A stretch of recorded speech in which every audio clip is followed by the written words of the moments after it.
Then, after these things, Absalom obtained for himself chariots, and horsemen, and 50 men who went before him. And rising up in the morning, Absalom was standing beside the entrance of the gate.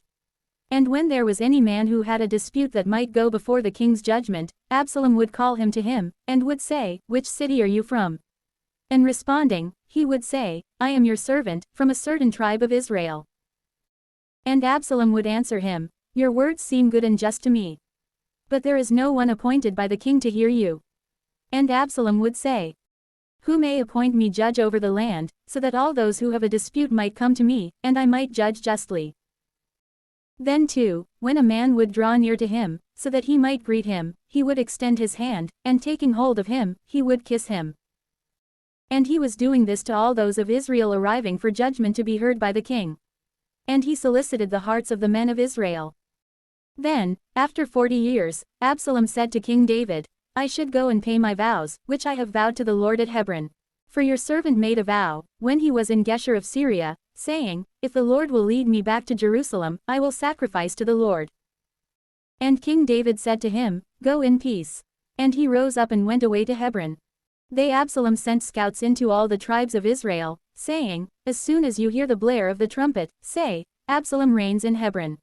Now having been called, 200 men from Jerusalem went forth with Absalom, going in simplicity of heart and being entirely ignorant of the plan. Absalom also summoned Ahithophel the Gilonite, a counselor of David, from his city, Gilo. And when he was immolating victims, a very strong oath was sworn, and the people, hurrying together, joined with Absalom. Then a messenger went to David, saying, "With their whole heart, all of Israel is following Absalom." And David said to his servants, who were with him in Jerusalem, "Rise up, let us flee. For otherwise there will be no escape for us from the face of Absalom. Hurry to depart, lest perhaps, upon arriving, he may seize us, and force ruin upon us, and strike the city with the edge of the sword." And the servants of the king said to him, "Everything whatsoever that our lord the king will command, we your servants shall carry out willingly." Therefore, the king departed, with his entire household on foot. And the king left behind 10 women of the concubines to care for the house. And having gone forth on foot, the king and all of Israel stood at a distance from the house. And all his servants were walking beside him. And the legions of the Sarathites and Philethites, and all the Gittites, powerful fighters, 600 men who had followed him from Gath on foot, were preceding the king. Then the king said to Ittai the Gittite, "Why do you come with us? Return and live with the king. For you are a stranger, and you departed from your own place. You arrived yesterday, and today should you be compelled to go away with us. For I should go to the place where I am going. But you should return, and lead your own brothers back with you. And the Lord will show mercy and truth to you, because you have shown grace and faith." And Ittai responded to the king, by saying, "As the Lord lives, and as my lord the king lives, in whatever place you will be, my lord the king, whether in death or in life, your servant will be there." And David said to Ittai, "Come, and pass over." And Ittai the Gittite passed over, and all the men who were with him, and the rest of the multitude. And they all wept with a great voice, and all the people passed over. The king also passed over the torrent Kidron. And all the people advanced opposite the way which looks out toward the desert. Now Zadok the priest also went, and all the Levites went with him, carrying the ark of the covenant of God. And they set down the ark of God. And Abiathar went up, until all the people who had departed from the city had gone by. And the king said to Zadok, "Carry back the ark of God into the city.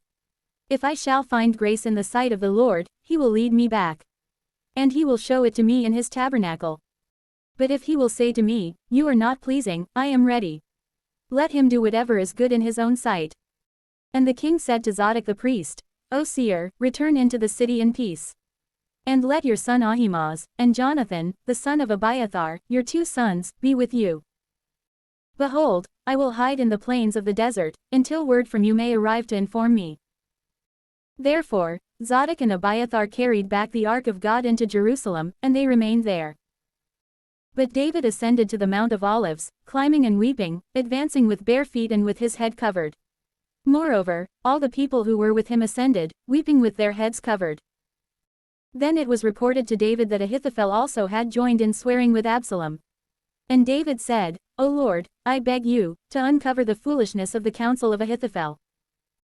And when David had ascended to the summit of the mountain, where he was going to adore the Lord, behold Hushai the Archite met him, with his garment torn and his head covered with soil. And David said to him, If you come with me, you will be a burden to me. But if you return to the city, and you say to Absalom, I am your servant, O king, just as I have been the servant of your father, so too will I be your servant, you will destroy the counsel of Ahithophel. And you have with you the priests Zadok and Abiathar. And any word whatsoever that you will hear from the house of the king, you shall reveal it to Zadok and Abiathar, the priests. Now with them are their 2 sons Ahimaaz, the son of Zadok, and Jonathan, the son of Abiathar. And you shall send to me by them every word that you will have heard. Therefore, Hushai, the friend of David, went into the city.